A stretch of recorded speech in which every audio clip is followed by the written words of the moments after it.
uJesu Kristu inkosi Baba, uJesu Kristu inkosi. Ngiyabingelela uBaba, ngiyabingelela abazalwane bonke. uJesu Kristu inkosi. Ngiyambonga kakhulu uNkulunkulu ongithandayo nami. Ngiyakulolu suku lanamhlanje ngimbonga nje Baba kakhulu uNkulunkulu. Ade nginenkinga, kubuhlungu ibele, kungazi ukuthi khona into engilimazile ebeleni, bese kuthi nje enhlizweni yami kumele ngiye eklinikhi, ngize ngikhulume nalo ndodakazi wami ukuthi kufanele ngiye eklinikhi ngendlela engizwa ngayo, ibele libuhlungu. Into engenze ngathoba, ngambuka nje uNkulunkulu esebenza ngomntwana. Umntwana ungiphendule ukuthi, hawu mama, ngathi wena unoRoma 10, sungaze uye eklinikhi nje. Ngambuka nje uNkulunkulu ukuthi uNkulunkulu uyasebenza ngomntwana, hhayi ngoba bengingakaze ngikhuleke uRoma 10, kodwa nje ngabuka amandla kaNkulunkulu kumntwana, ukuthi uma abantwana bethu sibafundisa ngokukholwa, into esibafundisa yona bayayigcina, bagcina behlale bazi ukuthi thina siphila ngale nto, ngomkhuleko. Ngaphandle komkhuleko akukho okunye esikwenzayo. Ngiyambonga nje kakhulu uNkulunkulu, ngimnikeza udumo, ngithi uJesu Kristu inkosi ezintweni zonke. uNkulunkulu uyazibonakalisa ethembekile ey'mpilweni zethu. Ngiyabonga nje kakhulu Baba, ngithi uJesu Kristu inkosi. Sengizwa ngiyaphila nje, bengilokhu ngikhuleka ngithi uJesu Kristu inkosi, uJesu Kristu inkosi, uJesu Kristu inkosi. Amen. uJesu Kristu inkosi. Ngiyabingelela ekhaya kwaNsibanda. uJesu Kristu inkosi. uJesu Kristu inkosi. Ngithi angizodlulisana ngobufakazi. uJesu Kristu inkosi. Ngalezi nsuku lezi kukhona umzalwane okade ethumela ubufakazi obuthi uma uthi ngomlomo wakho uJesu Kristu inkosi, kuphuma ilangabi lomlilo. uJesu Kristu inkosi. Ngaleyo day ngilalela ubufakazi, ngezwa ngazuthi kuba khona into ekhulumayo ethi mina uma ngisho ukuthi uJesu Kristu inkosi, kuphuma umoya obandayo. Nginganaki, phinde futhi ukusho enkonzweni sekushiwo nguwe mkhulu. Ngilalele inkonzo ukusho ukuthi khona umzalwane obethi uma uthi uJesu Kristu inkosi, kuphuma ilangabi. Kwaphinda futhi kwabuya leyo nto ukuthi uma mina ngisho ukuthi uJesu Kristu inkosi, kuphuma umoya obandayo. uJesu Kristu inkosi. And then ngangena emkhosini, ngangikade vele ngizongena emkhosini. Mengingena emkhosini ngo-day 1, ngathi ngilele nje emini, ngafikelwa ubuthongo, ukukhathala, ngilele, ngangingayanga eklasini. Mengilele ngizibona ngimile emoyeni, angimanga kuyigrandi, angigxobanga phansi, ngimile emoyeni, kuqhamuka izinto ezimnyama ey'ningi engazuthi ziyimfeno, ziyinkawu, kuningi. Ngiy'buke ziza kimi ziningi, ziyahambisana, ziningi ziza kimi, ziyagijima. Ngivele ngithi uJesu Kristu inkosi, liphume ilangabi lomlilo lishise zonke. Angibonanga ukuthi zaphilelaphi. uJesu Kristu inkosi. Ngiyabonga igama lenkosi uJesu Kristu ophilayo. uJesu Kristu inkosi. Jesu Kristu inkosi Baba, uJesu Kristu inkosi. Ethembisa inkosi Jesu agcine ngomusa wakhe. Jesu Kristu inkosi. Nkosi ngizobonga inkosi uJesu, ngiyamdumisa ngithi impela akekho ofana naye Baba, nkathi ngivuma izono. Inkosi Jesu ngiyambonga kakhulu. Ngisemkhosini ka-40 days, and lo mkhosi wawunzima, engangokuba ngazi ngangikhala usuku ngithi hayibo, kodwa lo mkhosi uthi angifakanga kodwa amadimoni wawunzima kangaka.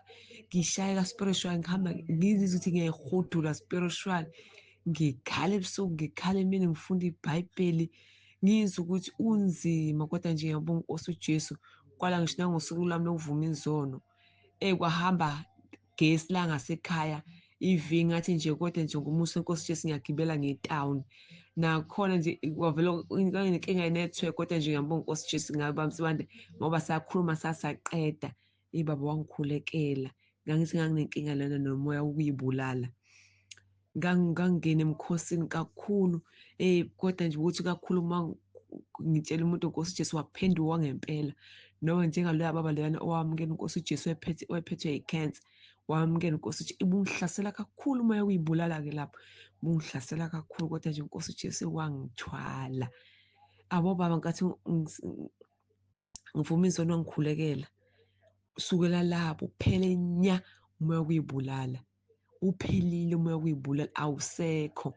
Nanomoya ukuthi ngicela uqede, kuphela nje imizwa mina nje yomuntu wesilisa vele ngithenwe. Ngithi vele kwakujola, ngajola vele ngingathandi. Nje ngangithandela ukufunda mina. uNkosi uJesu wangisiza, waba wangikhulekela, ngezwa futhi ukuthi ya. Ngikhumbula nangonyaka ophilile ngingena emkhosini uNkulunkulu wangiqeda imizwa. WawuJune, ngibamba u-30 days. Ngathi mangiqala lowo mkhosi leyo umama Maseko vele iy'nkonzo zangoSunday khona vele waqala iy'nkonzo zabankolo se-3 nge-topic engangingene ngayo. Bamsana ngiyambonga uNkosi sisey'nkonzweni zaphasika. Ngihambe kade ngisemkhosini ka-40 days. Umpasela ngilizwe lingenye indlela. Nkosi uJesu ngiyambonga, ngiyamdumisa ngawo bamsibandi. Sengathi nje impela uNkosi uJesu engagcina kakhulu. Kuningi uNkosi uJesu akusebenzise khona phezu kwempilo yami, ngisho emndenini. Yabona nje emndenini wami ngiyawubona umehluko kakhulu. Ngisho impela umama uyasho ukuthi mntanami uthola ivangeli leqiniso. Ngisho ubhuti wami befuna ukunginika ngisho imali, kodwa imali angiyithandi ukukunika ngoba ukhonza uNkulunkulu ngempela manje. Ngiyambonga uNkosi uJesu, udumo lonke lungolwakhe lumfanele. Jesu Kristu inkosi.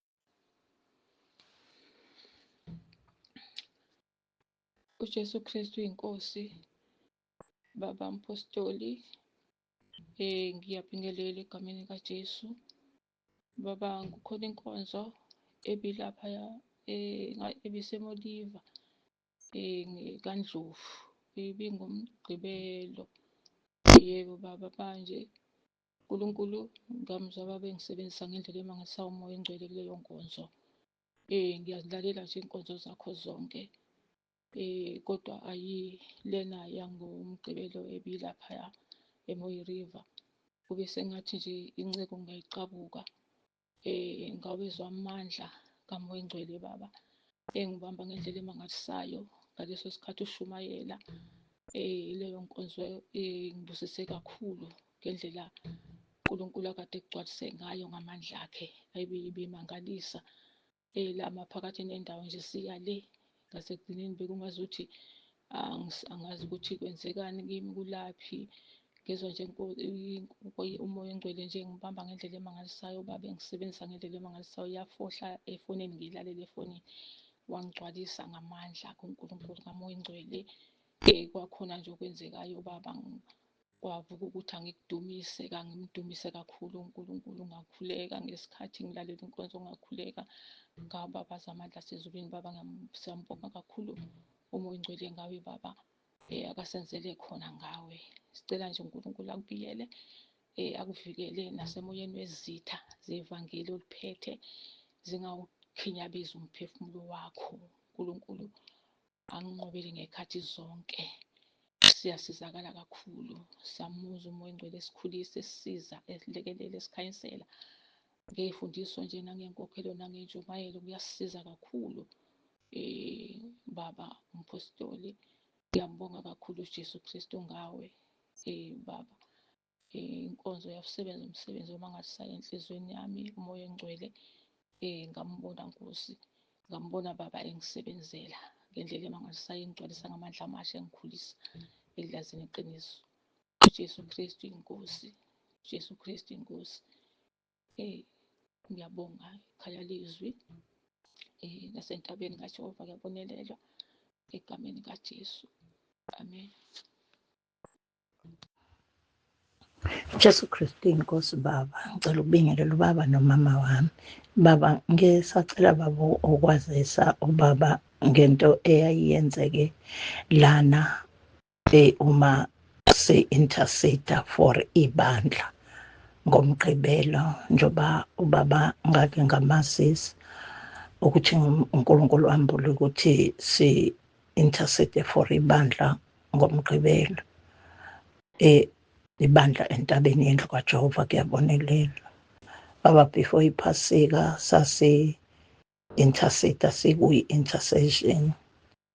Uma savuka emkhulekweni wokuqala ngase ngiyacula lo mhlabeleli siyayisikhuleke ngawo, uthi Nkosi ibheke ibandla lakho. Masidumisa Baba lo mhlabeleli, sela ikhaya kuyimina, ubaba nondodana, kwakukhona nondodana uMthobisi ngalelo langa.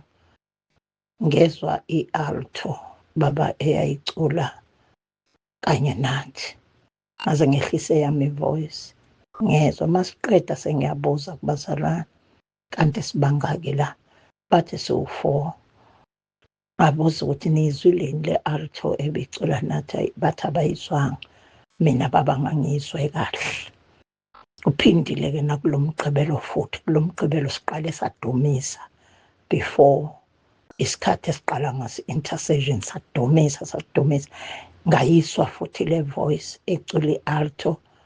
Kulo Mgqibelo nje besobathathu, yimina, ubaba wekhaya nondodana. Ngayizwa futhi le alto idumisa kanye nathi, saze sayongena kwi-intercession, ngiyizwa le alto uma sinxusela ibandla entabeni yendlu kaJehova.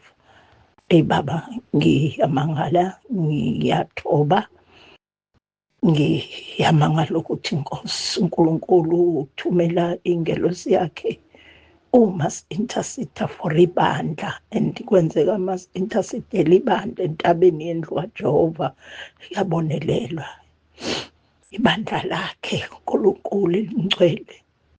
Thuma ingelosi zizodumisa kanye nathi.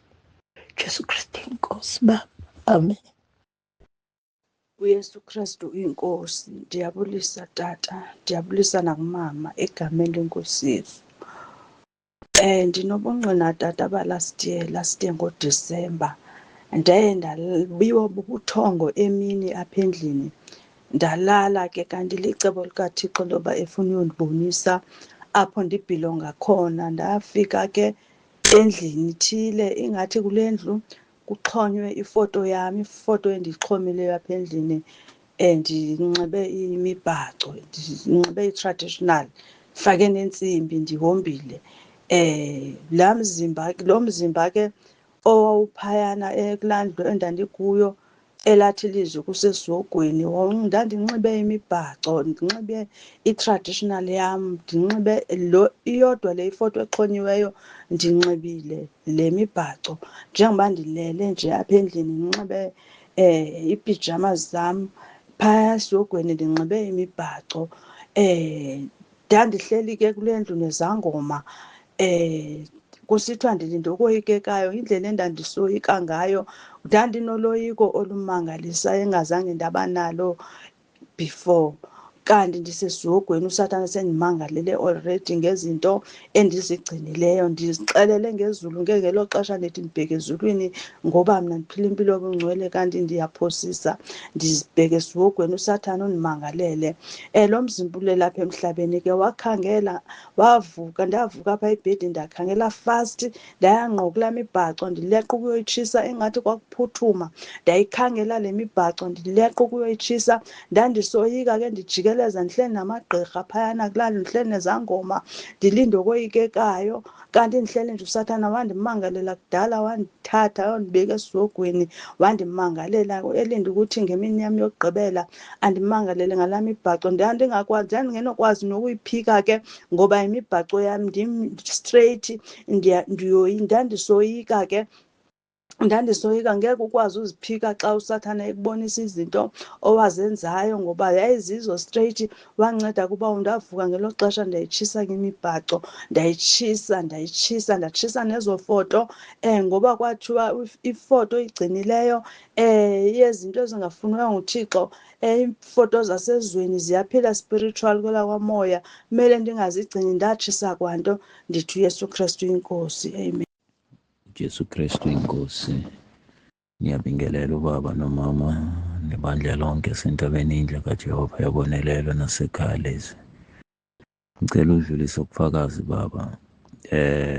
I had symptoms of diabetes for quite some time, and bengihlushwa just ngokulamba, many things diabetes like kuhlala kudumba sometimes emzimbeni, rush, chama njalo, and nivele nigugula ukuthi ama-symptoms e-diabetes ukuthi anjani. So ivele iqonda exactly what I had, lama symptoms. So nivele nithandaza with faith, ngokukholwa nekufunda izwi, nikhotha ama-scriptures, nithandaza after all ukuthi nithandaza, and benine-faith ukuthi no seniphilile, and nivela nibonga uNkulunkulu ukuthi uniphilisile. After 2 days nivela nithandaza nayonke, I think it was the weekend, beniye clinic. No, I took a decision ukuthi niye clinic, no, let me just go to the clinic, check-a ukuthi kwenzakalani. I was specific ukuthi niyo-check ishukela ukuthi injani. Amanifika lapha bayan-check ishukela, but ishukela yakho it's very normal. Ithi normal kanjani? Are you sure? No, I'm sure it's very normal. Why? And unurse bekangibuza, nithi no, because I had symptoms diabetes, so that's why I came. No, yonke into yakho normal, ishukela normal, awuna diabetes. Phumi lapha ekliniki baba, nidumisa uNkulunkulu, ithi to God be the glory, uniphilisile. I don't know ukuthi beninaye i-diabetes or beninganayo, I don't know, but all ukuthi I know ukuthi uNkulunkulu uniphilisile. After all, until today, anizange nisabe nama-symptoms e-diabetes. uJesu Kristu inkosi. uJesu Kristu uyinkosi. uJesu Kristu uyinkosi. uJesu Kristu uyinkosi. Baba, ngiyabingelela kubaba uNtsibande, ngiyabingelela nakumama uNtsibande, ngiyabingelela ekhaya lezwi nasentabeni yendlu kaJehova kuyabonelelwa. Baba, ngicela ukuletha ubufakazi ebulokhu bungihlupha ukuthi angaze ngibulethe kubaba. Baba, ngiyambonga kakhulu uNkulunkulu, ngiyambonga baba ngawe ngemthandazo baba usinika yona. Baba, ngiletha ubufakazi bokuthi ngonyaka odlule ngoJanuwari kuvalwa ithala, kwavaleleka imali yami, kwavaleleka umholo. So baba, umholo angangahola ngoJanuwari, ngaze ngahola-ke ngoFebruwari, kwaba umholo nje olahlekayo engingazi ukuthi kanjani, ngoba ngangihola ithala bese ngibuya-ke ngikwazi ukuthi ngiyikhiphe ngiyi-transfer-ye kwelinye ibhenki eCapitec. Bahlala baba angangahola, kodwa ngokungena emkhosini lo ka-10 days ngosuku lwesibili baba, ngicela ukuletha ubufakazi ukuthi yangena imeseji efonini yami esho ukuthi umholo wami usukhona. Ngiyambonga kakhulu baba uNkulunkulu, angaze ngathini. Ngiyambonga baba, ngiyabonga nakuwe baba, ngiyabonga kakhulu. Ngisohlelweni baba ukuthi ngilethe okweshumi kwayo le mali le, umholo wonke owangenayo, kanti futhi kunemali engangiyivalele ethala ngiyibophile nje baba, nayo besiyimali esilahlekile ngoba kwakunale nkinga yale thala ukuthi imali asiyithola. Nayo baba ngayithola le mali, mangiyithola baba le mali ngayibopha ngingacabanganga. Kodwa-ke baba, ngicela ukuthi ngiqinisekise ukuthi mayivuthwa ngoJanuwari uNkulunkulu mayesangiphila ukuphila ngiyoletha ababokweshumi kwayo lena engibophile. uJesu Kristu inkosi Baba ngiyabonga. uJesu Kristu inkosi, uJesu Kristu inkosi, uJesu Kristu inkosi. uJesu Kristu inkosi, ngiyabingelela ubaba umpostoli, ngiyabingelela umama, ngiyababingelela abazalwane bonke egameni likaJesu. Ngithi uJesu Kristu inkosi. Baba, nginobufakazi bokubonga uNkulunkulu. Ikholigi yami ngomhla ka-25 ngoMgqibelo ungibikele ukuthi kugula udadewabo. Ungene esibhedlela kodwa bekade engaguli, kodwa nje beyo-check-wa benento la enhlizweni base beyam-operate. Uthe kodwa-ke usesibhedlela ngoba akasa-respondi, akasakhulumi, akasenzi lutho nje uthule. Engibikela kungabo 9:30 ngibuya kwi-tea time. Ngase ngiyakhuluma kuyena ngithi akekho yini ozohamba eyombona onefoni eno-WhatsApp, bese ngimthumelela umkhuleko. Wathi akazi kahle inkinga, futhi yena akanayo ngisho ne-airtime, akanayo ngisho nedatha lokuthi akwazi ukuxhumana nabo. Hhayi, bese ngithi mina hhayi, asikholwa ukuthi uzophila. Uma singakafiki nje isikhathi uzophaphama aphile. Kuthe sengiphuma ilantshi ngo-1 wayeseyangibikela ukuthi udadewabo usephapheme, uphaphame ngo-10. Mina ungibikele ngabo 9:30. Kanti ngithe mina ngihamba nje endlini ngathi Nkosi, kube ngani ukuthi lo sisi abikele mina ngodadewabo. Ngakhuleka nje ngihamba ngithi Nkosi, awenzele igama lakho ukuthi ubikele mina ukuthi udadewabo uyagula usesibhedlela. uNkulunkulu enomusa-ke, njengoba esengibikele ukuthi udadewabo uphapheme, ngidlulisa nje lobo bufakazi ukuthi ngikhuleke nje ngihamba ngathi Nkosi, ngoba ubikele mina, awenzeleke igama lakho ukuthi ubikele mina ukuthi uyagula udadewabo. Ngidlulisa ubufakazi bokumbonga nje uNkulunkulu ukuthi uphapheme, noma ethe bengakakhulumi kodwa uphapheme. Ngiyambonga nje kakhulu uNkulunkulu. Ngithi uJesu Kristu inkosi Baba, uJesu Kristu inkosi. uJesu Kristu inkosi.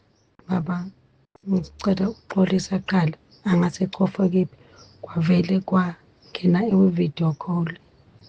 Baba, ngiyaxolisa kakhulu baba, cela ukuthula ufakazi. uJesu Kristu inkosi, ngibingelele ekhaya lezulu. Dabena Jehova, ngiyabonelelwa ikhaya lansibande lonke. Ngiyambonga kakhulu uNkulunkulu ngenzela umusa omkhulu kangaka ukuthi ngihlale ikhaya lezwi, ngibe umntwana, ngifundiseke. Ngibonge imfundiso Baba engisitholayo entshumayelweni. Baba, ngithola intshumayelo zimnandi, ziyangakha, ziyangibuyisa ukuthi ngiqonde ukuthi uNkulunkulu ufunani kumuntu. Ngiyambonga kakhulu uNkulunkulu. Baba, singele umkhosi wephasika Baba. The days kuqala okungena khona Baba, nganginamandla ungangokuthi abantu engangibathola ukuthi bangene entabeni edrophini Baba, babe baningi ngabafaka bangena, abanye bathi sizolinda idatha ukuthi singene. Angambonga kakhulu uNkulunkulu. Amandla enganginawo Baba, kwaphela konke Baba enganginako, konke nje iy'nhlungu enganginazo zaphela Baba, ngendlela amandla enganginawo. Kwaze kwaphela u-10 days nje uNkulunkulu nje ngimdumise, nenkonzo zephasika ngazilalela Baba. Ngabusiseka kakhulu, ngambonga nje uNkulunkulu ukuthi noma ngingayanga, noma ngangifisa kodwa ngaphumelelanga ukuthi ngisemsebenzini Baba. Ngambonga kakhulu nje uNkulunkulu ukuthi abantu bakhe uyabakha, nala bekhona uyabakha, bayakuthola ukusizakala. Ngambonga nje kakhulu uNkulunkulu. Baba, kuningi ubufakazi enginabo kakhulu kokukhulu baba.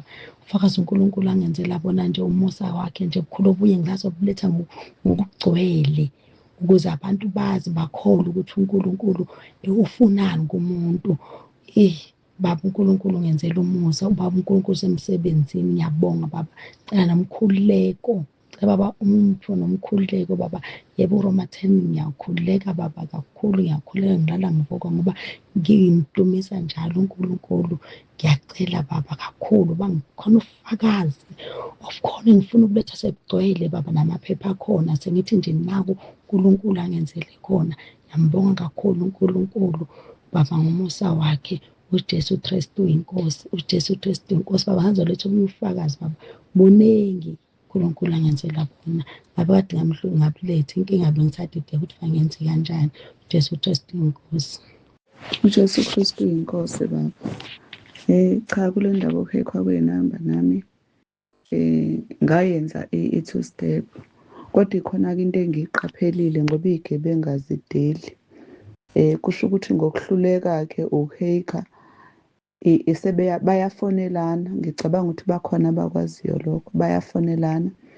Ey'nsukwini ezedlule bangifonele bangitshena ukuthi ngiwine ifoni kuma-rewards, khona lezi zinto za-Vodacom. Ngiwine ifoni. Ngathula-ke ngalalela, ngathi ake ngimlalele ngoba vele uthe eqalesho ngangamthemba. I-voice yakhe iyathembisa, izwakale umuntu o-right, othobekile, osebenza kwa-Vodacom.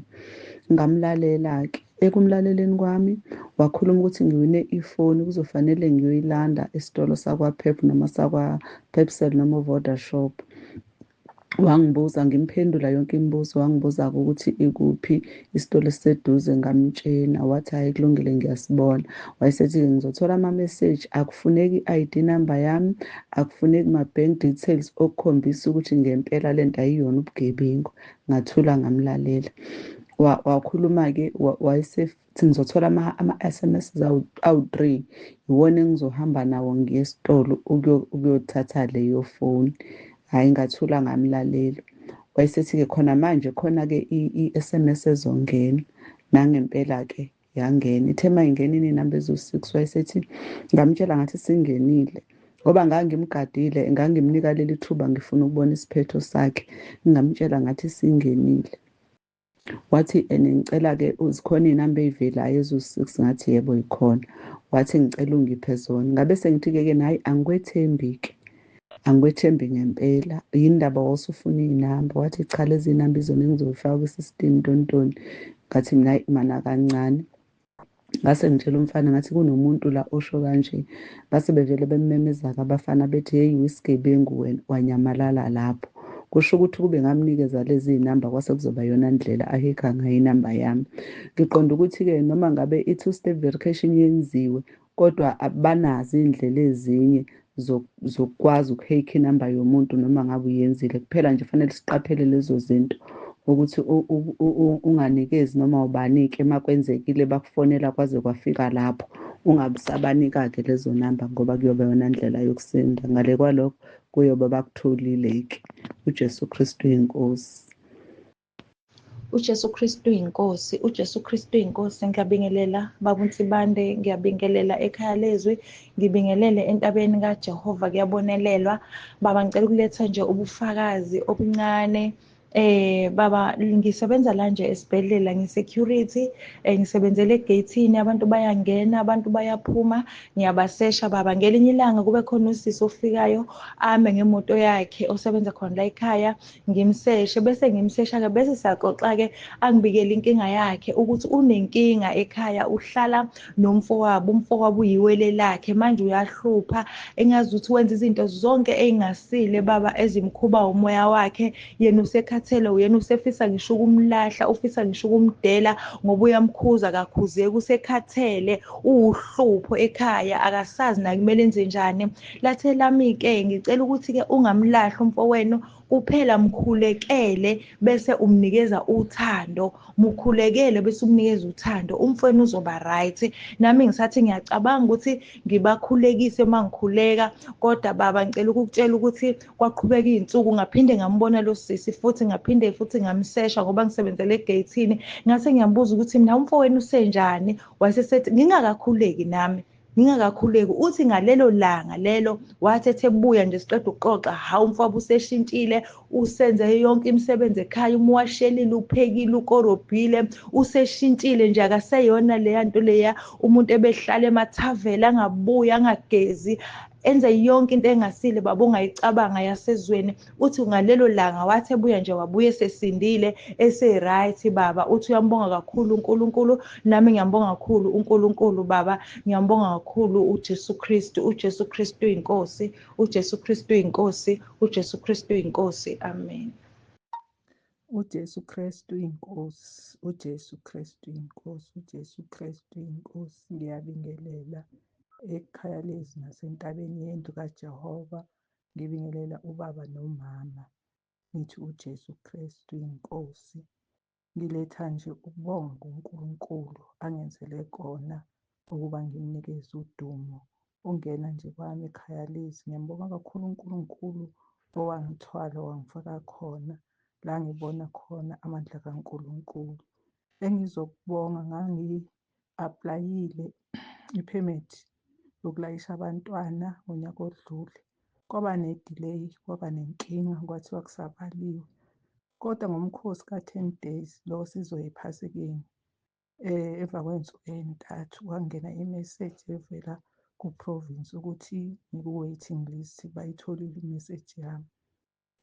Namhlanje ngithola imeseji ukuthi mhla ka-8 bazobe sebeyila eMnambithi angizoyilanda. Ngiyambonga kakhulu uNkulunkulu ngakho konke angenzela kona. Ngithi udumo eliphezulu nokuthula emhlabeni kubantu abathokozela nguyena uJesu Kristu inkosi. uJesu Kristu inkosi baba, ngiyakubingelela ncebe yenkosi. Cha baba, ngithi kafishane kulezi xwayiso ey'thulayo kule nkonzo yanamhlanje. Ngiyilalela manje baba, kade ngibhizi yonke imini, angayiqedi ne-VN, kodwa nje sengithi angisheshe ngiphendule ubaba lokhu akushoyo ukuthi la ekhaya lizwi akusibona bonke abantu abakholwayo, abanye beze ngey'nhloso zabo ey'thize. Nami baba sengike ngakukha lokho, kodwa ngahlupheka emoyeni wami ngingazi ukuthi ngizokwenza kanjani. Kulaba abafaka ama-emoji, uma usuthi uyangena ufuna ukumxwayisa ukuthi hhayi bona kufake i-emoji. Hheyi, ngalimala kanjani, isithombe sakhe asivezile lapho, untombazanyana babambene nomfana bacamelene, bagunda amakhathi, benze yonke into. Ethi mina, hawu, kanti laba bantu abafaka ama-emoji akusibona abantu abangabazalwane, abantu abagangaya abazoganga la egruphini. Yeyi, ngalimala emoyeni wami, ngabaxwayisa kodwa lutho ngisho baze bangiphendule noma bayikhiphile noma benze njani. Hhayi baba, yiqiniso, ayi yiqiniso baba, yiqiniso. Akusibona bonke abantu abakholwayo abakule gruphi, abanye yiqiniso bezele iy'nhloso zabo ey'thize. Hheyi, kodwa ngiyamesaba uNkulunkulu ngoba badlalela eduze komlilo. Hhayi baba, sokhuleka. uNkulunkulu azembule, akhethe amabele, asuse amakhoba. Ngisho njalo baba, sizokhuleka kuNkulunkulu ophilayo bezosonela into enhle kangaka esisizayo. uJesu Kristu inkosi. Amen. uJesu Kristu inkosi. Ngiyabingelela kuba Mthibande nakuma Mthibande nakumalunga wonke asentabeni yendlu kaJehova. Kuyabonelela. Ngithanda ukudlulisa ubufakazi ngesimo esenzeke ngesonto. Futhi isikhathi beku-1 ekuseni bengisalele. Mangisalela kanjalo ngibe nephupho, ngizwe izwi lithi vuka ukhuleke. Nginganaki ngiqhubeke ngilale. liphinde futhi izwi lithi vuka ukhuleke. Mangiphaphama kunezangoma kamakhelwane zishaya igubhu-ke ziyasina. Konke lokhu kwenzeka ngisaba nje ubuthongo. Libuye leli zwi ngokomcabango lithi bheka abalele baphakamisa umoya wedlozi. Nawe vuka ukhuleke umelane nabo ukuze lowo moya ungabi nawo amandla phezu kwabantwana bendawo kuyo. Ngivuke ngikhuleke, mangisaphasi noma ukhuleko ngizwe umsindo uncipha. Umsindo uma usancipha ngize ngiqeda ukukhuleka, hhayi ngibe-ke sekuba nezwi futhi lithi umoya unqotshiwe, ngibe sengisukumayo sengiphindela ngiyolala-ke. Kanti ngoLwesihlanu ngavakashele ngizwe ngomcabango lathi zikhulekeleni izinsuku zenu zokugcina ukuze lapho kufa kunilinga ningangiphiki. Ngibe nombuzo ukuthi ubani kodwa ongaphiki inkosi esefa? Ngiphenduleke ngithi akukona ngamagama kuphela indlela eningiphika ngayo, kodwa nina makholwa uma ukufa sekusondele, ngenxa yobuhlungu namukela konke okulethwa bezizwe enginiyalile ukuba ningakwamukeli, ningalokothi nikubusise. uJesu Kristu inkosi. uJesu Kristu uyinkosi, uJesu Kristu uyinkosi, uJesu Kristu uyinkosi. Ngiyabingelela Baba umpostoli, ngibingelele ebandleni lenkosi yethu uJesu likaBaba uNkulunkulu. Entabeni kaJehova kuyabonelelwa, kanjalo ekhaya lezwi abangcwele bonke ngiyabingelela egameni likaKristu Jesu. Bazalwane, ngiphakamisa ukubonga uBaba uNkulunkulu bangcwele ngentshumayelo yayizolo eshumayelwe uBaba umpostoli. Indlela uBaba umpostoli ashumayele ngayo ngiyayisaba kuze kube namhlanje, ngiyasaba ngendlela uBaba umpostoli ashumayele ngayo. Izinto singabakholwa esesizenza sikholwa sesisindisiwe, ngiyasisaba. Angazi ukuthi ngingathi kwenzakalani ebandleni likaNkulunkulu. Baba umpostoli siyabonga, angazi ukuthi ngizothini. Siyabonga, khulume ngobufebe kakhulu izolo. Uma ukhuluma ngobufebe ngezwe ngiyathuthumela, ngoba leli bandla okulona Baba umpostoli lingelikaKristu bazalwane. ElikaJesu leli bandla wasithengela lona uNkulunkulu. Ngiyamangala ukuthi bazalwane sesisindisiwe, kodwa amanyala siwayeki, siqhubeka nawo amanyala endlini kaNkulunkulu. Uyiveza uBaba umpostoli ukuthi uma khuluma ukuthi uqomile, umqomile nje lo mfana, noma wena mfana uthandana naleyo ntombazana, ningashadile nenze ukungcola, nenze ubufebe. Siyabonga Baba umpostoli, siyabonga kakhulu. uJesu Kristu uyinkosi, uJesu Kristu uyinkosi. Sengathi singakhuzeka, singabuyela entweni eyodwa sonke isikhathi. uJesu Kristu uyinkosi. Amen. uJesu Kristu uyinkosi. Baba, ngithi ake ngiphakamise amandla kaNkulunkulu okwenzekile. Sibuya ephasikeni, sesingena emkhosini ka-3 days wokubonga. Ngatshela nobaba ukuthi kunomkhosi wokubonga ukuthi sihambe kahle, sabuya kahle ephasikeni. Wasethi hhayi naye uzongena emkhosini. Sangena-ke kuthe ngosuku kwakuLwesithathu,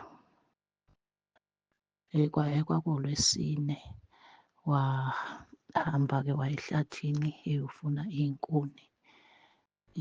Mayefika ehlathini ethi uqukula ugodo, kwavele kwaqhuma ubambo lwaphuka. Wabuya nje eseyileyo nto nje ebhuquza phansi ekhala eyi lo ngithi uJesu Kristu inkosi, uJesu Kristu inkosi. Kwasecaca ukuthi fanele ahanjiswe esibhedlela. Ngenkathi ngimnika izinto zokugqoka ngalokhu ngithi thana uJesu Kristu inkosi, walokhu esho uthe ehambe esibhedlela wayengasakhali, kwase esewumuntu nje. Akuphilanga iy'nsuku ey'ngakanani, wafika esibhedlela kwathiwa ithambo lephukile.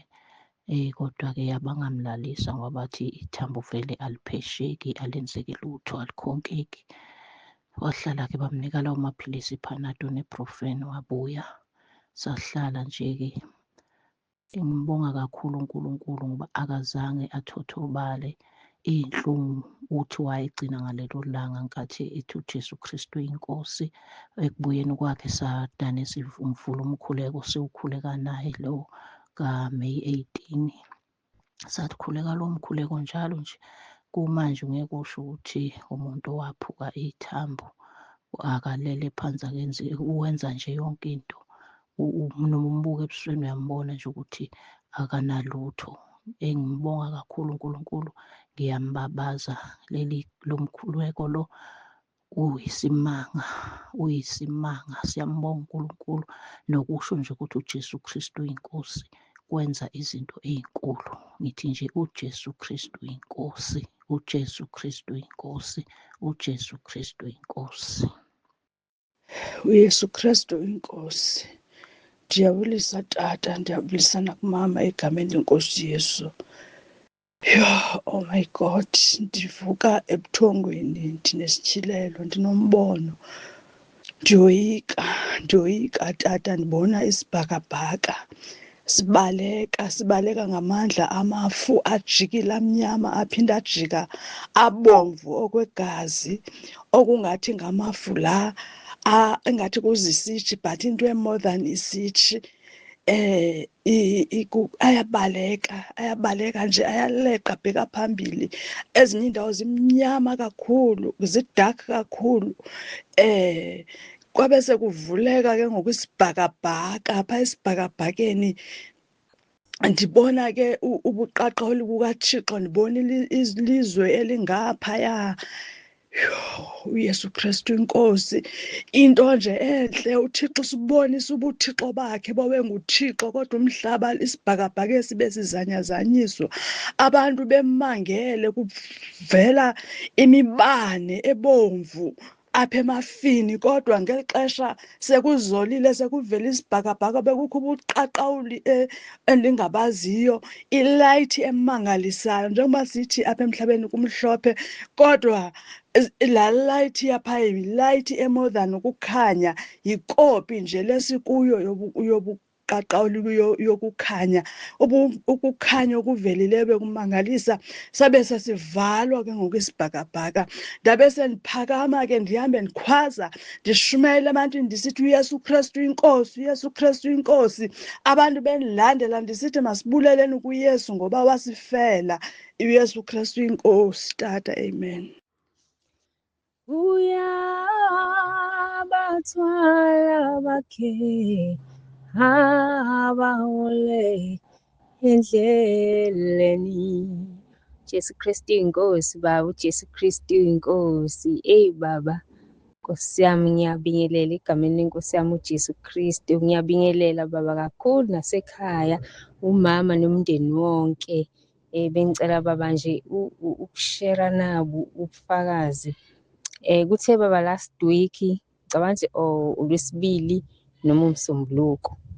Njalo-ke baba ekuseni mangabe sengihamba nje ngemsebenzini, mase ngikhuleka, then mese-ke ngigcina ngoRomaten lo wamaphupho.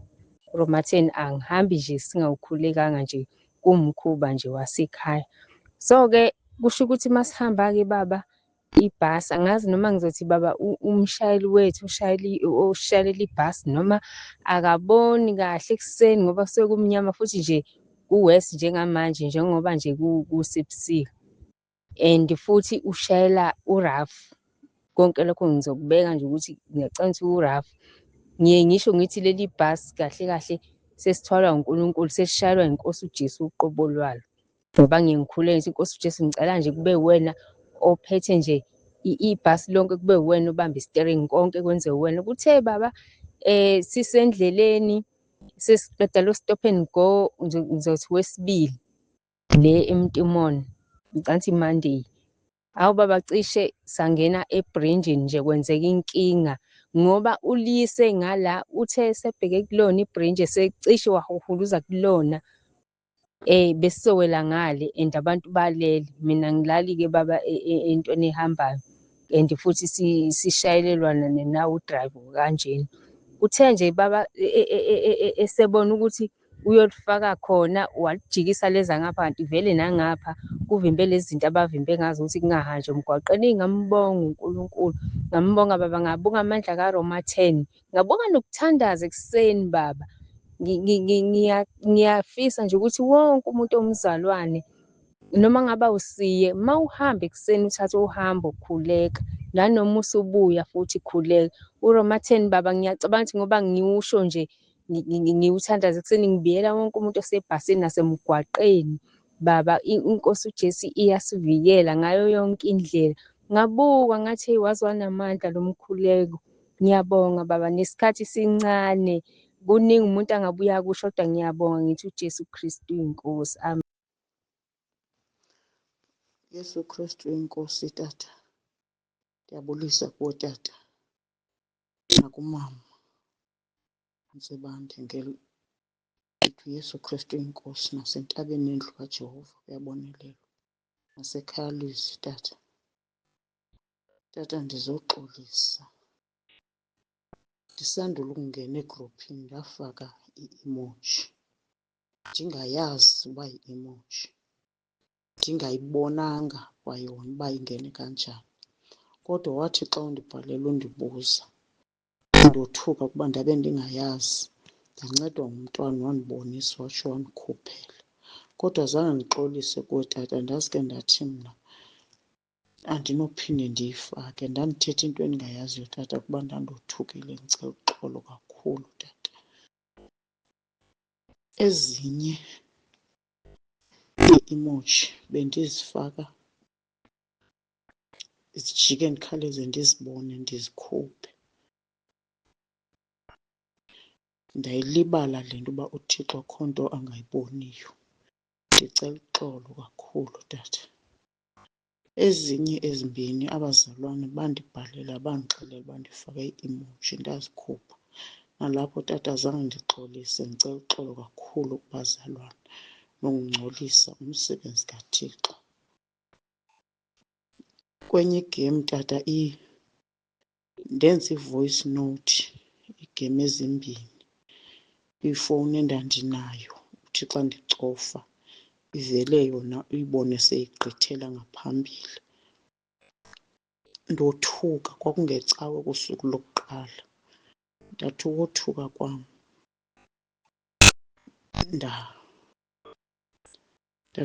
kwam ndafowuna, ndabhala imeseyiji tata, ndaxolisa, ndalibala noba lusuku olurongo olu. Ndiyicelela uxolo tata yonke loo nto leyo. Neenkonzo tata bendizivula ndisebenza tata, ndingaqondi, ndingazi. Nkosi Jesu, ndiyacela undixolele.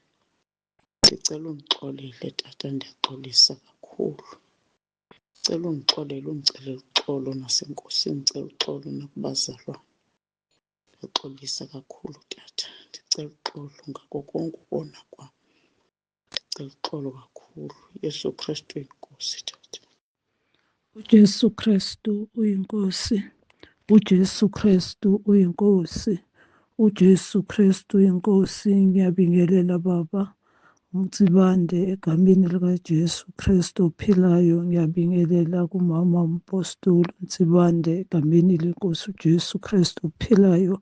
Baba, ngidlulisa ukubonga uNkulunkulu empilweni yami ngokuba sekhaya lezwi. Ngiyambonga uNkulunkulu kuningi engikubonayo kwenzeka empilweni yami. NgoMgqibelo lo esiphuma kuwo, ngihambe ngaya ey'tolo, ngisemoli, ngangena kwa-Pick n Pay, ngashiya amaphasela e-parcel counter, ngabuya ngathatha amaphasela ngashiya elinye iphasela e-parcel counter ngahamba baba sengiyogibela etekisini sengiyophumile ngaphuma ngaphandle kwe-mall ngiya lapho ngizothola khona i-transport mangithi ngiyabheka ku-trolley ngishoda ngephasela elilodwa ngijike ngibuyele emuva mangibuyele emuva phakathi enhliziyweni yami ngihambe ngiyasho ngithi uJesu Kristu uyinkosi uJesu Kristu uyinkosi mangifika ngiyasho ngithi hayibo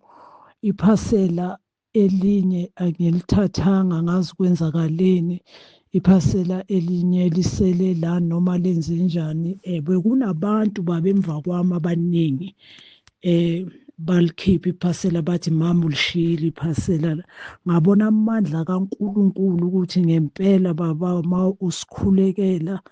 usikhulekela baba uNkulunkulu uyakuzwa ngiyambonga uNkulunkulu ngokuba sekhaya lezwi uJesu Kristu uyinkosi khulekela ukuhamba ngokuthembeka phambi kaNkulunkulu ngezikhathi zonke uJesu Kristu uyinkosi baba ngiyambonga uNkulunkulu ngiyambonga ukuba sekhaya lezwi ngibingelela nabazalwane bonke nasentabeni yendlu kaJehova impela uJesu Kristu uyinkosi baba ngiyabonga.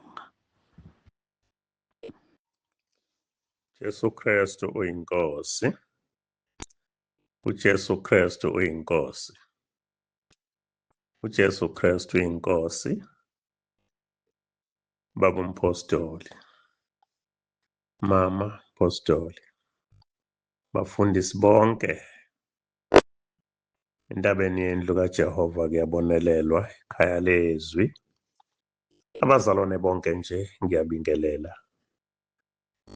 Kade ngagcina sengizizwa nginecala. Ngethuswa kakhulu ubufakazi engibuzwayo njengamanje. Ngithuswa naye sexwayiso nje sabantwana esithi abantwana bakaNkulunkulu ngoba sesize sikhohlwe ukuthi ekhaya lezwi sixubile. Uze ucabanga ukuthi umuntu mase ekhaya lezwi nje umntwana kaNkulunkulu.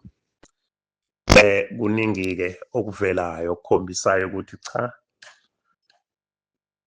abanye beze ngenhloso yokuzokhula, abanye beze ngomdlalo. Bedlala ngomlilo ke nokho. Esingazi ukuthi bayobona nini ukuthi badlala ngomlilo.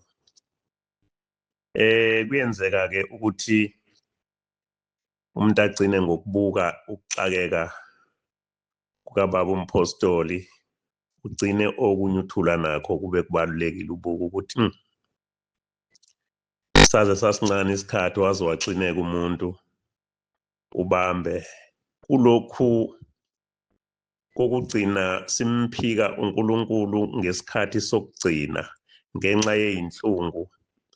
Kungenzeka impela ngeke ngabambeka kwafika la ngibona ukuthi kufika ukutatazela kodwa ngase ngikhuleka ngathi Nkosi ngasenza isivumelwano sokuthi angiyobuye ngithinte lutho.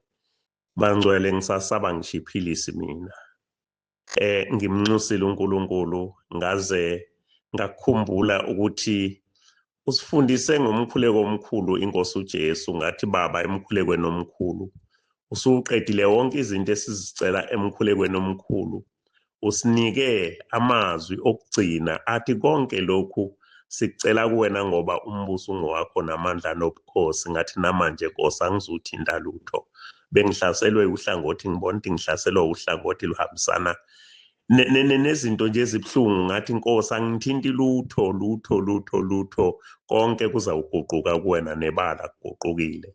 uJesu Kristu uyinkosi. Asibe nesibindi bazalwane sime. Jesu Kristu inkosi. uJesu Kristu uyinkosi. Ngibingelela baba umpostoli nomama umpostoli. Ekhaya lezwi labethu Jehova yabonelela. Awu impela uNkulunkulu wethu mkhulu uyamangalisa. Izwi lakhe liqiniso impela. Bekade sihlushwa imoto lapha idlamathayi ngendlela emangalisayo. Ngenxa yomkhuleko nangokukholwa kuNkulunkulu wethu ngacela ngathi uNkulunkulu ngicela ungikhandele le moto. Nempela kwaqhamuka omunye umakhenika hwila alignment mahhala. Ngahamba ngafuna amathayi amathathu. Nginemali yokukhokhela amabili. Ngakhokhela amabili wawafaka. Wathi umnikazi walendawo yamathayi angikhiphe le spare wheel, wasikhipha i-spare wheel wafaka elishayo. Wayesethi i-spare wheel ngiyakupha, khokhela amathayi amabili kuphela. Ngiyambonga uNkulunkulu wethu owethembeke ngendlela emangalisayo. uJesu Kristu uyinkosi. uJesu Kristu uyinkosi. uJesu Kristu uyinkosi. Amen. uJesu Kristu inkosi. uJesu Kristu inkosi. uJesu Kristu inkosi. Ngiyabingelela kwaMtsibande, ngiyabingelela kumama, ngiyabingelela ekhaya lezwi nasentabeni yendlu kaJehova kuyabonelela.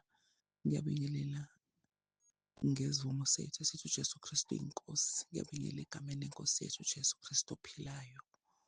Ngicela ukuxolisa baba ngama-emoji akangena kulezi nsuku ngingazelele. Yokuqala yangena ngangithi ngivule intshumayelo. Uma ngibuyele emuva ngi-check-a ama-emoji neyami ekhona ngayicima. Kuney'ngena izolo nakhona ngilalela ubufakazi. Ngiphuzile ukuyibona izolo ngoba khona umzala oze wangisendela. Ngiyacela baba ukuthi ungithethelele kakhulu. Ngicela nenkosi uJesu ukuthi ngithethelele bekwenzeke iphutha. Ngiyaxolisa kakhulu, ngiyacela intethelelo. Ngicela ukubonga uNkulunkulu kusukela ngingenile entabeni yendlu kaJehova kuyabonelela ngonyaka odlule. Ngibonga ukuthi inkosi uJesu ingiphilisile. Ngifike la bengiphuza amaphilisi e-H_I_V ngangiwaqale ngo-2009. Ngiyambonga kakhulu uNkulunkulu nenkosi uJesu ngokuphila. Ngibonga ukuthi kusukela umoya ongcwele engicindezelile engitshela ukuthi kubukeka ngazathi angiyithembi inkosi uJesu. Engazathi sengithembe kakhulu iphilisi kunenkosi uJesu. Engilekelela ngithatha leso sinqumo. Kuningi ebekade ngidlula kuko endleleni kusukela ngoSeptember 3 last year. Kodwa ngibonga ukuthi ubemile inkosi uJesu engikhumbuza ukuthi njalo ntambama khuleka baseRoma 10. Njalo uma ngabe uzwa khona ongakuzwa kahle ngikhuleka baseRoma 10. Ngiyambonga uNkulunkulu bazalwane kakhulu ukuthi ngiyaphila. Ngibonga uNkulunkulu nokuthi ulungisise ukuthula la ekhaya. Ngibonga ukuthi ubaba besikhonza bengangeni isikhathi ayihambele nje. Kodwa kusukela sibuye ephasikeni kade ebuyile masikhonza sikhonze naye enza konke ngokuthula. Ngiyayibonga inkosi uJesu bazalwane ukuthi iyasebenza emfihlakalweni. Ngiyaqhubeka ngithi inkosi ngizohlala kuwe ngikukhonze insuku zami zokuphila. uJesu Kristu inkosi. uJesu Kristu inkosi. uJesu Kristu inkosi. Amen. uJesu Kristu inkosi. uJesu Kristu inkosi. Ngibingelele baba uNtsibande nangumama uNtsibande. Ngiyawubonga umkhuleko owenu awuve ungisiza. Manje inkinga ila umama lo wangifaka la. Ngathi mangimbuza umnyango wenkonzo la uthi ulaphi la ngoba mina ngiseyamastendi. Uthi kusondela kuphi wangitshela ukuthi e-Faith Mission. Hhayi mase ngiyilalela futhi iy'nkonzo azisho ukuthi Faith Mission zithi ikhaya lezulu.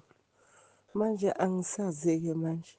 Yebo kanti yazi ngiyathanda nami ukuthi ke ngingene nje emnyango ngoba umkhuleko wenu uyangiphilisa. Mase ngithi nje uJesu Kristu inkosi. Bangijikijela inkukula emnyama ngathi uJesu Kristu inkosi. Ngayithatha ngayilahla lapho. Ngathi ngisalindele lokho bangifakela iselesele elingakanani. Ngathi uJesu Kristu inkosi lancipha. lancipha lazi laba lincane, ngangilongithinta uJesu Kristu inkosi, uJesu Kristu inkosi. Ngabe izingane zangishayela noma sesithi ingane zizolithatha selifile. Ngiyayithanda kakhulu le nkonzo ngoba ikuphilisa noma ungakaze ungene phakathi endlini yenkonzo. Uma usho ulandela umkhuleko kababa uMtsibane uthi uJesu Kristu inkosi, noma Mtsibane uthi uJesu Kristu inkosi. Hayi bandla, uyaphilisa. Ngiyawuthanda ngale ndlela esimanje. Manje la masteli angazi ukuthi kuwaphi. Nami ke ngingene nje kanye nje. Ke ngizwe nje le nkonzo ekuphilisa ungakaze ungene kuyona. Ukulandela nje uthi nje uJesu Kristu inkosi. Hayi bandla. uJesu Kristu inkosi, uJesu Kristu inkosi, Baba Mzibande. Ngibonga kakhulu Baba Mzibande imkhuluko yenu. Njengoba diniphasikeni Nkosi yami sithi sibonga umkhuleko ukubonga nibuye ephasikeni ngangena ehlathini ngasebenza ngalimala ngololu suku ngalimala ngalo. Umama kade echaza Nkosi yami ngeke ngisakhuluma izinto eziningi ngithi uJesu Kristu inkosi. Sengenza yonke into ebengiyenza kodwa ithambo lona beliphukile ngempela. Udokotela wathi liphukile ithambo lami elincane leli eliqhobozelayo. Ngithi uJesu Kristu inkosi Baba emkhuleko wenu ungithulisele nakumama. Ngithi uJesu Kristu inkosi, uJesu Kristu inkosi Baba Mzibande. Amen. uJesu Kristu inkosi mkhulu. Ngiyabingelela emndenini wakaNsibande nasekhaya lezwi nasentabeni endlu kaJehova kuyabonelela. Ngithi angithathele lithuba ngifakaze. Kwathi kuzoba yiphasika ngesonto lokugcina sizoyiphasikeni kulo nyaka. Kwafika into enhliziyweni yami ngiyihlalele ngedwa yathi kumele ubonge uNkulunkulu ngakho konke akwenzele khona lapha ephasikeni. Ngathi ngiyesaba ngisho ngenhliziyo. Yathi enye uSathane unqotshwa ngobufakazi futhi amagwala awangeni ezulwini. Ngasho ngenhliziyo ngathi ngizozama ukuyofakaza. Ngathi sengifika ephasikeni ngafika izinto ziyiningi, kuyabhajadiswa ngala, kuyagcotshwa ngala, ubufakazi kwangabikho. Ngithi angilithathe leli thuba ngibonge uNkosi uJesu ngakho konke angenzele khona. Ngiyabonga mkhulu. Kwathi ngonyaka ophelile angisazi October noma uNovember, ngacela umkhuleko wamaphupho amabi kuwena mkhulu wangipha. Bekuthi mengilele zonke izinsuku ngiphuphe ngidla. Kwathi sengiphile umkhuleko wamaphupho ngithi mengiphupha ngidla ngivuke ngiwulalele bese ngisho kwabaseRoma ngiphinde ngiphuphe ngidla. Ngaze ngacabanga ukuthi ukudla mina ngikuthanda kakhulu. Kepha manje kusukela kulo nyaka ku-April angisaphuphi ngidla kuze kube yimanje. Sengilala ngokuthula kweNkosi uJesu. Ngiyabonga. Phinde ngibonge uNkulunkulu. Ekukhuleni kwami bengithi endlini yangasese bengiya kabili noma kathathu ngenyanga. Kuphele amasonto ngingayi endlini yangasese. Kepha manje kulo nyaka sengiya zonke izinsuku. Ngiyambonga uNkulunkulu ngalokho ngoba angiyanga sibhedlela, angiyanga klinikhi, angenzanga lutho, kepha kungumusa kaNkulunkulu. Ngithi udumo maliye kuNkulunkulu. Ngiyabonga mkhulu. uJesu Kristu inkosi. Ngenze ngefoni kamama ngizofowadela kweyami ngoba le yami ayiwuthathi umsindo bese ngifowadela kuwena mkhulu. uJesu Kristu inkosi. uJesu Kristu inkosi, uJesu Kristu inkosi Baba, uJesu Kristu inkosi. Baba, ngiqeda ukulalela ubufakazi kakhulukazi balomzalwane oseVerneging noma useVerneging kodwa nje uyibalile naye eVerneging angazi. Kodwa nje uthe indodakazi yakhe na 10 years uyikhulekise abaseRoma. Eyathola ubuthongo yaze yavuka yancoma ngakusasa ukuthi yaqala ukulala ubuthongo bomnandi kangaka ngoba ekhulekisa abaseRoma 10. Baba, ngicela ukufakela iVN yomzukulu wami. Mhlawumbe angazi kwabanye bangasizakala ukuthi iy'ngane ebusuku zibhekana nani. Enkonzweni ngamtshela umfundisi sengidicide ukuthi ngikhonze naye ebrentshini, kule brentshi enguyo eMnambithi. Okwalezi insuku ngoba akahlali nami, uhlala nonina. Kwalezi insuku-ke emveni kokuthi ephuphele liphupho ngadicide-ke ukuthi akakakhuphuke eze ngapha ngoba yena uyambona ukuthi uhlaselekile, kusho ukuthi nje bese liqeda ngayo idimoni. Ngiyacela baba ukuthi ulalele le VN, mhlawumpe nangabe kukuhle kuwe wedlulisele nakwabanye ukube bezwe ukuthi iy'ngane zibhekana nani ebusuku. Jesu Kristu inkosi. Jesu Kristu inkosi. Ngiphuphe ngisekhala ezansi kama. Manje mangiphupha ngisephusheni ngiphupha ekhaya ngale ngemuva kunehlathi.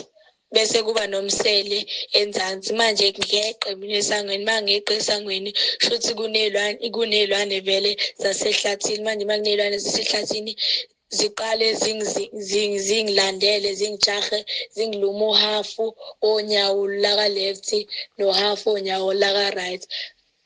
Ngikhale ngihambe kuhamba isikhashana nje ngiphuphe iy'ngane zindize emkhathini, zihamba nje emkhathini ziphinde zihlale futhi iy'ngane nje engingazazi, iphinde ihlale iphinde ihambe futhi emkhathini. Iphupho selophela ngaphupha kubhaliwe lapha phezulu ngamagama agqamile kubhalwe ukuthi i-pin number, kubhalwe ukuthi i-code yakhona ibhalwe ukuthi 2204, yasebhalwa ukuthi you can join here, kodwa akubhalwanga ukuthi ujoyina kanjani. Jesu Kristu inkosi. uJesu Kristu uyinkosi, uJesu Kristu uyinkosi. Ndiyabingelela kuBaba uNtsimande, ndibingelele kuMama uNtsibande. Egameni likaJesu Kristu waseNazaretha ndibulise entabeni yendlu kaJehova, kuyabonelelwa. Okokuqala ndiyanithanda family, ndiyanithanda kakhulu. Ndicabange utata makithi lapha enihlekisa khona athi hhayi mandingayihambi kakhulu, ndingaze ndigiqa amagula, ndigiqa amagula, mandiqale ndikhuleke. Baba siyabonga ngawe Nkosi, siyabonga ngawe. Sicela uThixo akugcine tata, yazi akugcine umnqweno wami ohlele enhliziyweni yami, njengoba ndibona ukuthi Baba amabandla awanabantu, amabandla ayaphela.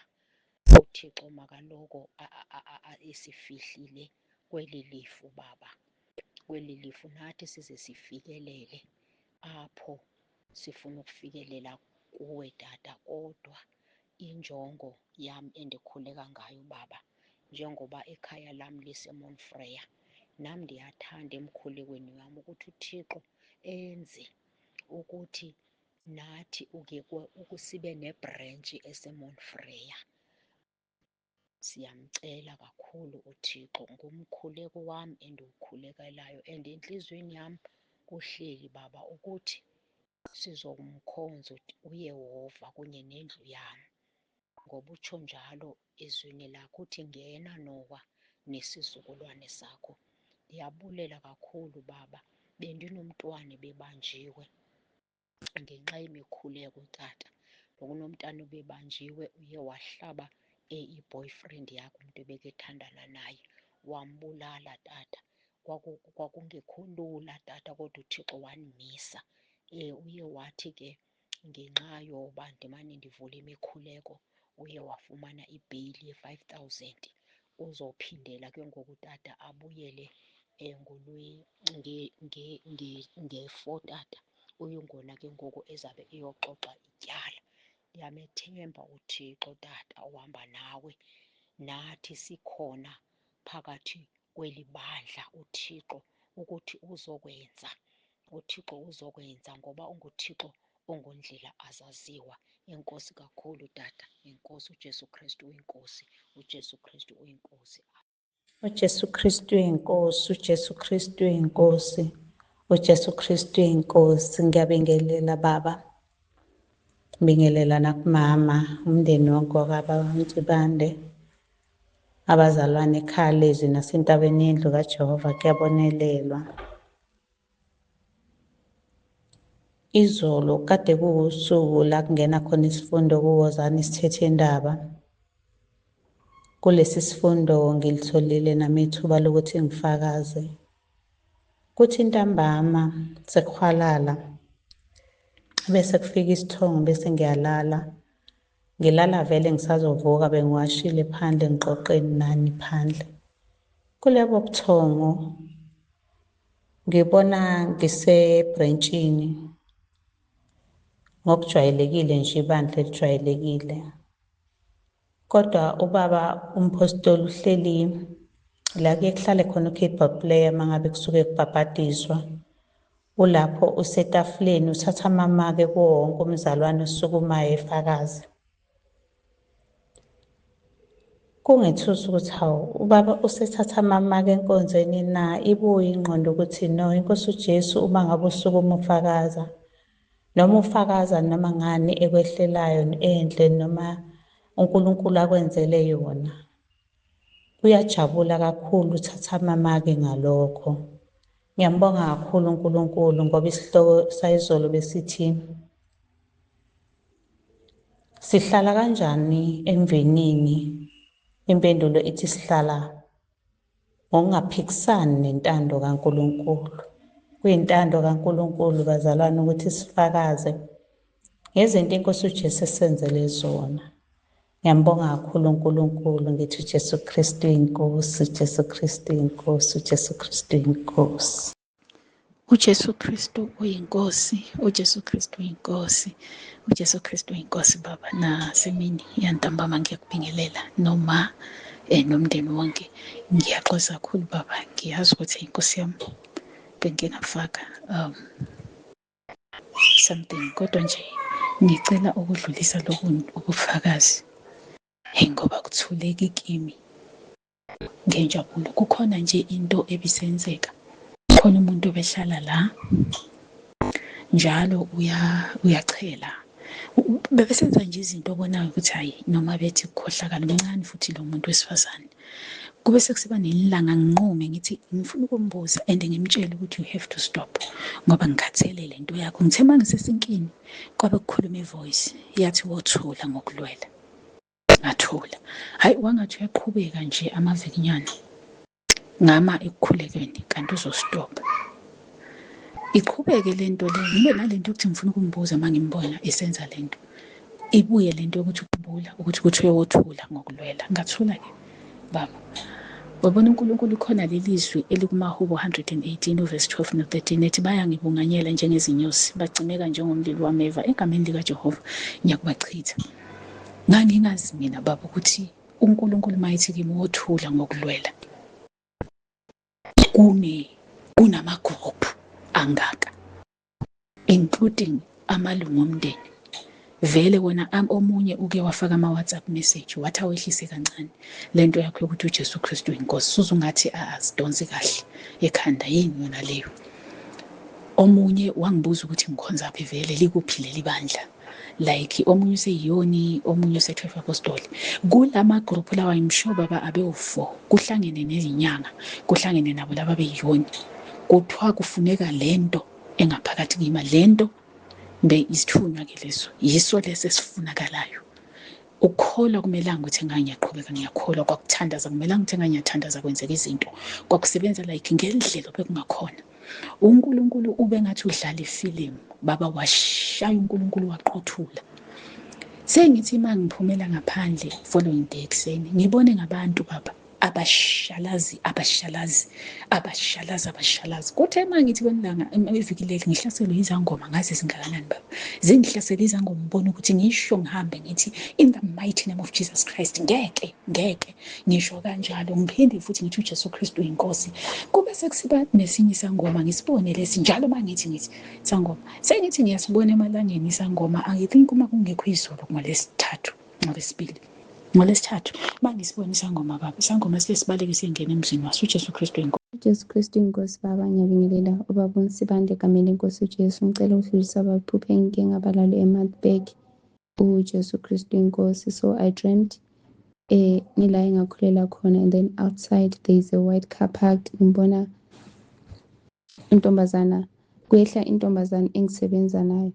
So ma eyehla laba abantu aze nabo baye bathi kithi uncu, like uncu of a cup, and then I was very confused lapha ephushweni ukuthi why would they say uncu, because say we are all girls.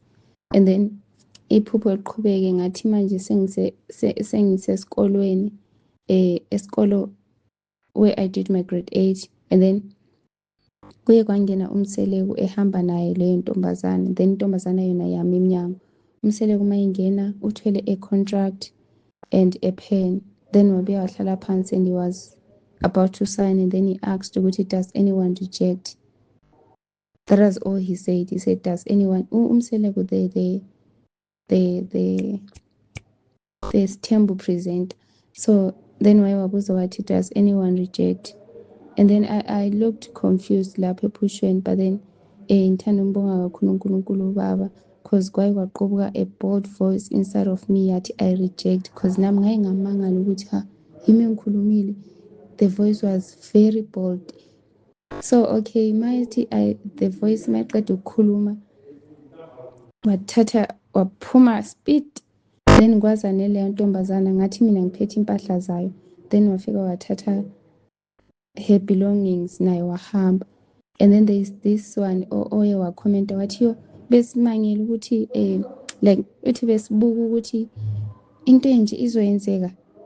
And then I approach her, and then I ask ukuthi how did you know ukuthi kuzoyenzeka into ethile, because I was still shocked nalapho ephusheni ukuthi kanti kwenzakalani. And then she said yes, more like or the way she explains it, it's more like I was a target, I was being watched, because uye wathi hayi le ntombazana le esindisiwe. What when she was explaining ukuthi no, they were watching ukuthi phathi le ntombazana le esindisiwe. So and then ku dream lapho ngiye ngathi mina ayi yo ngiyambonga kakhulu uNkulunkulu ukumphephisa, I can't wait kube isande bese ngiyafakaza. So ngithanda umbonga kakhulu uNkulunkulu baba, ngiye ngafakaza ebranchini baba, kodwa ngithanda futhi ufakazela uJesu Kristu inkosi. Ngiyambonga kakhulu uNkulunkulu baba ongidluthileyo umshado womkhathi uJesu Kristu inkosi.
uJesu Kristu inkosi, uJesu Kristu inkosi, uJesu Kristu inkosi.